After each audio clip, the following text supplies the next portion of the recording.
My guests today are Michael Greaney and Don Browhan. They are directors of the Interfaith Center for Economic and Social Justice. Today, we're going to talk about their new book, The Greater Reset. Now, Mike and Don, some of us have heard about the Great Reset. What is the Great Reset? Well, it's a proposal by the World Economic Forum and founded and headed by Klaus Schwab. The specific term came about, I believe, in June of 2020 at their meeting in Davos, Switzerland, which they termed the Great Reset. But it's essentially a more organized version of what they've been promoting for some time. As far as I'm concerned, as an economist and a certified public accountant, it's basically an extension of Keynesian economics, which has pretty much ruled the world for the past 70 or 80 years. It removes some of the contradictions of Keynesian economics, but exaggerates others. Keynes's idea was that everybody had to have a job in order to generate income. It doesn't matter if the job did anything, but you had to have a job. What Klaus Schwab has quite logically concluded is, why do you have a job when you're not producing anything? People who have should just give it to people who have not, and came up with a set of justifications for expanding the concept of stakeholder from people who actually own and thus have the right to receive the fruits of ownership to anybody who has some kind of connection with the productive endeavor, whether you just even live in the community where it takes place or what. The most tenuous connection to production entitles you in the Great Reset to receive. As one person rather exaggerated the whole concept, you will own nothing and be happy. Well, the rest of the World Economic Forums kind of said, oh yeah, that's nice, but maybe it's not so nice. They both promoted and backed off from it because it sounded so ludicrous, which it is. And now Dawn will tell you far more than I did because she has studied it in greater depth. Well, I think Mike gave a very good technical background in terms of economic concepts. The way I would describe first the Great Reset was it is an approach to addressing problems that I think most people in the world would agree exist. And for example, poverty, and you have racism, and you have war and environmental destruction going on. And whether we agree on the cause of this, most people would say, yes, those are serious problems and the world isn't getting better. Either in terms of how our systems work, but also just taking from each of our own perspectives. Can most people in the world look at the future and say that they feel a sense of control out of what's, their lives, their children, how their children will be able to live, and what does the future hold? And I think that putting a generous spin on the Great Reset, it is an attempt within the present paradigm, our basic assumptions and of how the world works, to solve these problems. And that's the big problem, is that it's not a reset. If we're talking about, okay, if we're on a bad course, how do we change course to a better course? And we're looking at in terms of really not only the quality of life for each human being, but each human being's access to the power that they need in order to shape and guide their own destinies and to become more fully human, as Mike will explain later. So the Greater Reset says, really what Schwab and the World Economic Forum is talking about is just a rehash of the same old, as Mike said, Keynesian, and this was John Maynard Keynes, whose effect is still with us today, in terms of where does power start with? How was money created? And it's really starting with the idea that government, that's where the power is going to be, and money is created by government. And so you start to see this really a movement of power into forms of greater concentration. And so, and with Keynes, you also had an elite. And as Mike was saying, this idea that only the elite can own, because you have to save a lot of money before you can buy the capital that produces things. And how else can you save but by not consuming? So most of us, we can't go for years and years in order to accumulate millions of dollars. Okay, so therefore the assumption becomes only some can own. And today, I think we're seeing more and more that that formula has to change, because you see, for example, corruption, you see concentrations of power, and then you have the elite, whether they're the government or, you know, the very wealthy, saying, we'll take care of everyone. We'll have this thing called universal basic income. Okay, and it sounds wonderful. Everyone will get $1,000 check every week or month or whatever it is. And you have to ask, where's that coming from? You know, and get to the fundamental question. If we believe in human dignity, the dignity of each person, not collectively, each person, and the empowerment, we have to look for the right principles. So the greater reset is to go back to the ideas of natural law, which are common to really human nature. It's starting with human nature as something created by a higher source, not the government, not the collective, something transcendent and higher. And to use those principles to examine our human-made systems and institutions, because that really has a great effect on each of our lives, and to see where are they going off track, our institutions? Where is participation to every person being blocked? And through those principles, we can redesign such basic institutions as our money system, which is now a mess. I mean, it is just crazy right now.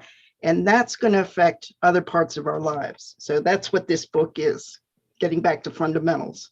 Yeah, basically, essentially what Klaus Schwab is talking about is extending the benefits of capital ownership as far as possible, whereas what we're talking about is extending capital ownership as far as possible, as Leo XIII said back in 1891 in Rerum Novarum. So by capital ownership, what do you mean? Ownership of the means of production. Yes, Within binary economics, we divide, as Pope St. John Paul II did in his Thomistic Personalism, there are persons and there are things.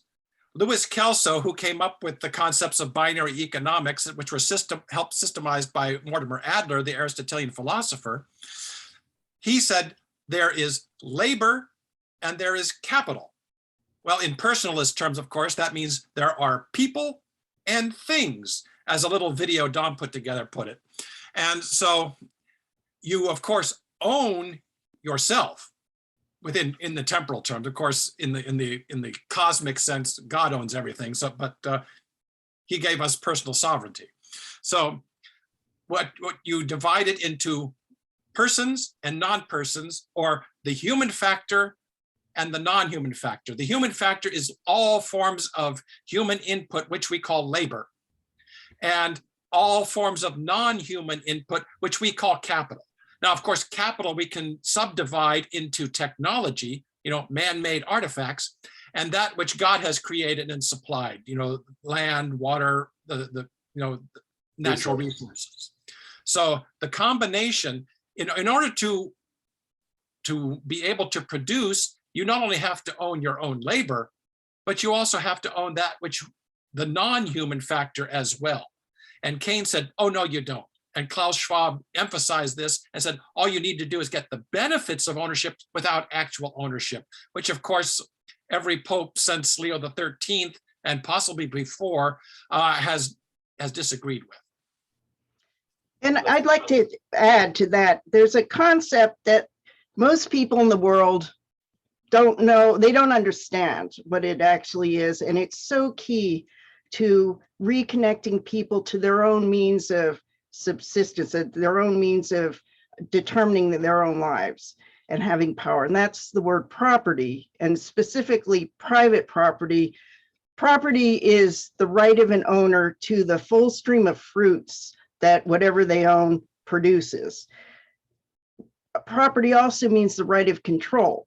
So you can have property in the state, you can have property that's controlled by the collective or a small elite, or with private property, we can extend it to every person. And this would actually be what we would consider one of the elements of natural law, is that by our nature, we are given the same equal right to become an owner, not only of our own labor. So none of us should be slaves of another, but also we need, in the modern ages, technology starts replacing human labor at all levels, even the most intellectual levels of labor.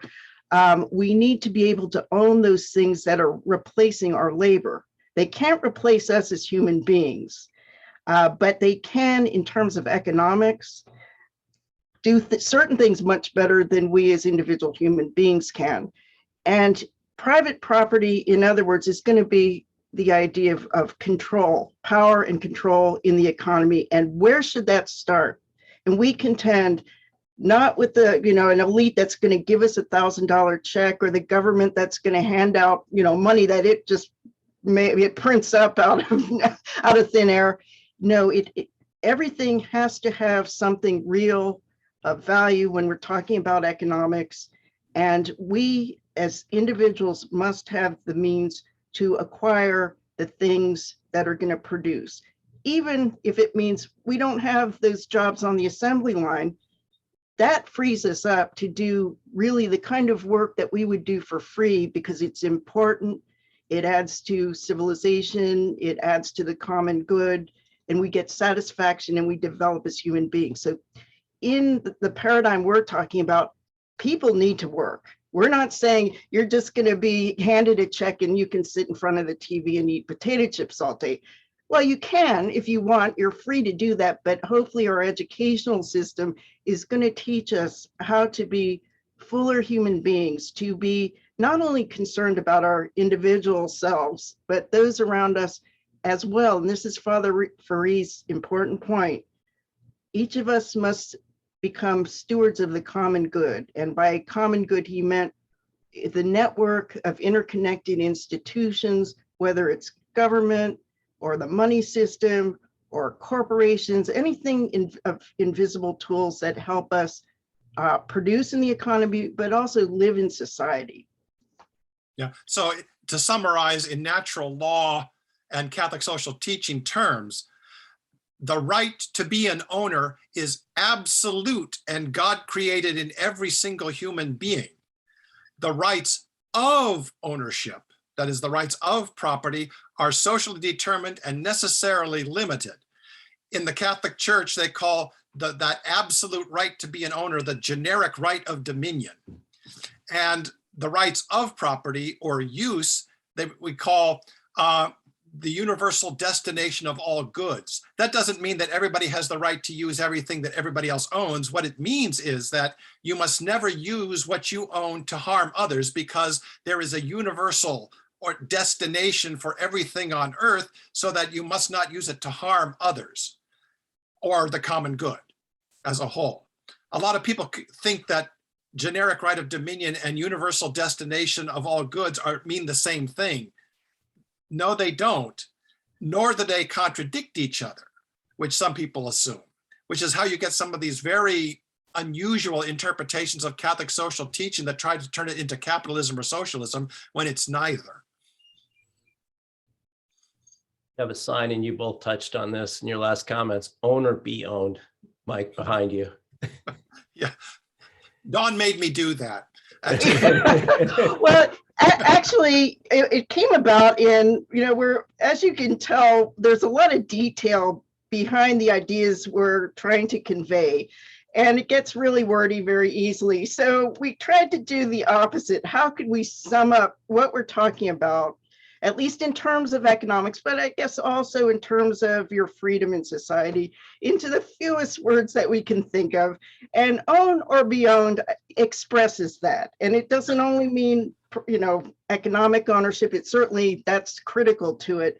But it's also who's going to own your future? Who's, for your children and your grandchildren, who's going to own their future? And ideally, it's each of us, but understanding we're not only individuals, we're also members of society, members of groups. So we have that social aspect that gives us an advantage over other creatures, in that we can think ahead, we can create patterns, institutions, habits, and laws that will enable each of us to develop more fully than if we were all isolated, living as, totally independent of each other, which, for us, we can just look on the screen. How are we able to talk to each other this way? I didn't come up with it. So, it's the coming together many different people and ideas that allows us to live the way we do or causes harm. So there's two sides of how we design our future and our institutions. Yeah, it's sort of a summary of, are you familiar with William Cobbett? It was G.K. Chesterton and Hilaire Belloc referred to him as the apostle of distributism. And I have to paraphrase because I don't have it memorized, but in his book on a history of the Protestant Reformation in England and Ireland, he summed it up by saying, if you have not property, if this not be well secured to you, you can call yourself what you will, but you are a slave. So we sum that up by saying own or be owned. Absolutely. Do you think, in your opinion, that the Great Reset is so far down the road that it may be too late for the Greater Reset? Well, one of the points that Father Ferry made in his little pamphlet, which you can get for free on the CESJ website, Introduction to Social Justice. We'll put a link to that on the show notes. Free plug there. He said, in social justice terms, nothing is impossible. Conceptually, he was writing in 1948, summarizing his doctoral thesis from 1941. So the memory of the Nazi tyranny was, still in very much in mind. Father Ferry would probably have said, even then, there was a socially just way to change even the Nazis. I mean, just as today, with Putin and Russia, there are ways that are socially just, if you can get them to listen, that situation could be dealt with. And then even the paradigm that we're talking about, the Greater Reset, could be used to finance the rebuilding of Ukraine in a way that benefits and directly vests with ownership every single person in that country. Zelensky was calling last day or so for, the wealthy oligarchs of Russia to come in and say, we will welcome you and your money, and if you help us rebuild. Well, I would say welcome them, of course, but you don't need their money. A central banking system that backs up the commercial or mercantile banking system was invented to finance out of what they call future savings, not necessarily past savings. The purpose of past savings is to spend. The purpose of future savings is to invest so that everything can come into balance. You don't have to worry about, the Keynesian paranoia about, are we saving enough? Well, we have to force people to save by shifting money to the rich. You don't have to do that. If you reform your monetary system and use it the way it was intended and designed to operate, you don't have to worry about whether you're saving enough out of your consumption income, but whether you can come up with enough financially feasible projects to finance with future savings, not past decreases in consumption, but future increases in production. Great. And I would say, to add to that, your question was, is the Great Reset too far along? Well, as long as we're alive and as long as we have, still a lot of infrastructure and we haven't blown ourselves up. Yes, there's always hope. And I think what Mike put his finger on is the power of our money systems to rebuild and to create new social structures. Right now, the money system is so messed up, starting with the idea that, what is backing the money of every system today, every country? It's government debt. Okay, so government, when it can't tax enough, can create money, and it's in tandem with the central bank. And that money has nothing behind it but the obligations of your children and grandchildren to repay that debt at some time in the future, plus interest. Louis Kelso, whose economic ideas are part of what we call the Greater Reset, he and Mortimer Adler had developed three basic principles of economic justice: participative justice, distributive, and we conformed their last principle to the idea of social justice. They called it the principle of limitation. Honing in on the principle of participative justice, that means how can each person participate fully in the economy so they can produce what they need to satisfy their wants and needs. This is every person. And it had to do with how you could acquire capital ownership, not only have a job, but also become an owner. And if you don't have the means to become an owner, you can tell people work hard, save, invest on Wall Street. And that's not going to work for the billions of people who are now have nothing, no assets. So Kelso, who is a finance lawyer, corporate finance lawyer, saw the way that the rich become richer, how they acquire capital. And it's basically, they used other people's money, but it didn't require that they save their own money and then write out a check. Okay, so the way corporations finance their growth is they only invest in things that will pay for themselves in the future out of using profits. So Kelso was able to do this for corporate employees through his employee stock ownership plan. We need to do it for every person, and we can through how our central banks work. We don't have to throw away the central banks. They're very useful things, as corporations are very useful tools. But the point is, how do we now create money in such a way that it will grow the economy sustainably and automatically start creating new owners of capital without taking anything away from existing owners? And part of that idea is to look at the concept of money again, go back to its original ideas, that it's not a commodity that you just keep bidding up the price like with Bitcoin. It's just absolutely insane. Money must, you can think of it as a way of measuring value of our exchanges. It's a symbol. It in itself has no value. I mean, you could say, well, gold was used as money and gold was intrinsically valuable, but even that limits us. We have to connect it to how we produce goods and services, and the way we can connect people. We can start tomorrow. We have an idea, it's mentioned in the book, called the Economic Democracy Act. And that's basically to look at our central banking system and our tax system to see how we can create greater rates of non-inflationary growth, but also systematically spread ownership just in the way we finance our new growth, so that every person from the day they're born to the day they die will be part of the annual influx of finance in order to create our new capital instruments that will create goods and services. So in Ukraine, for example, I believe the Ukrainian citizens have won the war. They may suffer. We don't know when this war is going to end, but they have won. They've shown that they own their country. They are willing to sacrifice for and fight for it. But then as they rebuild, the question is, are they going to build on the same old foundations that were corrupt, that really concentrated power in a few hands? Well, they have an opportunity now. I wish they didn't have to go through their suffering, but now they can actually rebuild, not using the money of the oligarchs, not using outside foreign investors or US taxpayer money. They have, as long as they have productive capacity, they can finance it through their commercial banks, through, when we say insurance companies can help provide collateral. And their central bank can start to create money that's now asset-backed.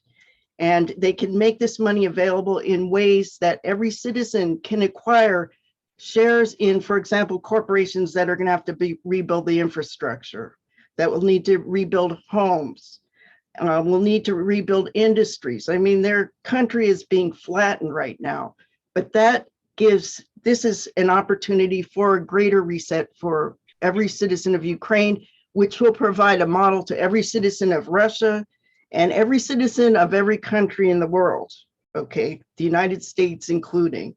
We can all learn from this. Yeah, basically it all boils down to, it all sounds very complicated when we talk about it like that.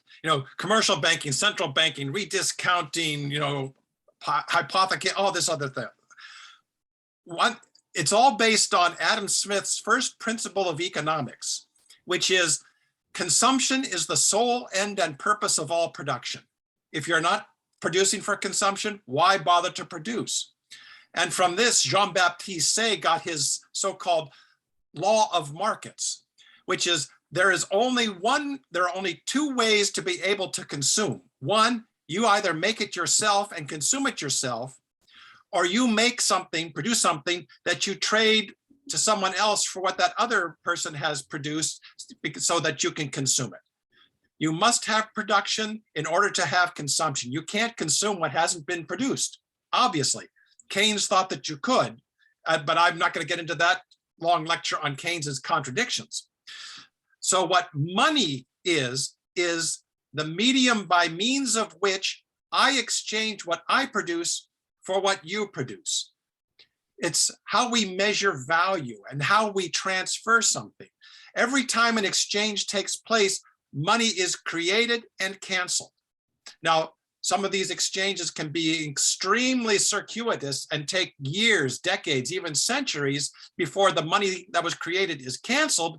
But in a well-designed monetary system, all money that's created is canceled. It's not like Keynes said, money is a non-repayable debt that the nation owes itself.